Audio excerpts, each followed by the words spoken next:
AA izin baca sebuah tulisan dari Kiai Haji Hasan Abdullah Sahal.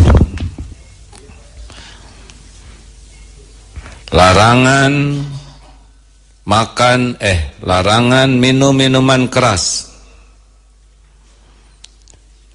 Surat Al-Maidah ayat 90. Ini ditaati nih oleh sebagian besar umat Islam. Padahal ayatnya cuma satu. Larangan makan babi. Ada dua ayatnya. Surat Al-Baqarah 173 dan surat Al-Maidah ayat 3. Dua ayat dipatuhi oleh umat Islam. Hampir tuh yang kurang sholat juga tetap saja nggak mau makan babi. Larangan memilih pemimpin kafir. 1, 2, 3, 4, 5, 6, 7. Ada 7 ayat. Surat ketiga Ali Imran ayat 28, surat keempat An-Nisa ayat 144, surat kelima Al-Maidah ayat 57, surat At-Taubah ayat ke-23, surat 58 Al-Mujadilah ayat 22, surat Ali Imran 149 sampai 150 dan surat kelima Al-Maidah ayat 51. 7 ayat menyatakan larangan memilih pemimpin yang tidak seakidah. Kiai Hasan Sahal berkata begini, beliau ini semoga Allah merahmati beliau. Seandainya ada 1000 orang menolak pemimpin kafir, hanya satu dari yang 1000 itu. Saya adalah satu dari yang 1000 itu. Andaikan ada 100 yang menolak pemimpin kafir, saya adalah satu dari yang 100. Seandainya hanya ada 10 yang menolak, saya adalah satu. Dan seandainya hanya ada 1 orang yang menolak pemimpin kafir, maka saya pastikan bahawalah saya yang satu itu. Seandainya semua media cetak maupun elektronik bersatu untuk mengangkat citra orang yang kufur kepada Allah itu berulang-ulang setiap hari, setiap waktu, agar timbul kekaguman terhadap orang yang ingkar itu, kafir itu, sedikit pun saya tidak akan kagum kepadanya.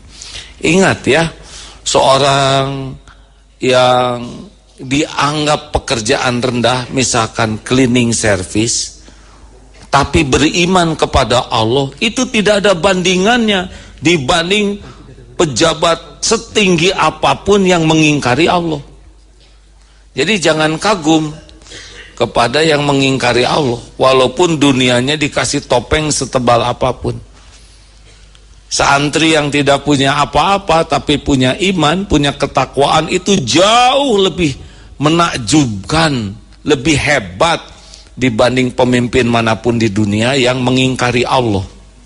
Jangan ada kekaguman, biasa saja ya.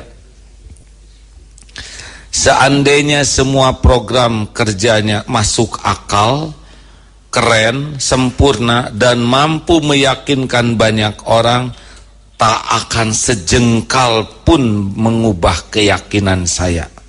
Seandainya semua partai bersatu memilih pemimpin kafir, bahkan jika semua partai Islam pun bersatu ikut-ikutan, maka saya berlepas diri dari kezoliman mereka dan semua akibatnya. Saya tidak benci kepada orang kafir ataupun organisasi, tapi saya benci kepada kekafiran. Jadi kekafirannya itu sudah sah ya kalau untuk dibenci, karena Allah juga membenci kekafiran, keingkarannya kepada Allah. Kafir itu yang mengingkari Allah, mengingkari kebenaran, mengingkari ketuhanan Allah dan pendukungnya. Saya tidak ingin berdebat dengan Anda karena pendapat ini, apalagi jika Anda Muslim.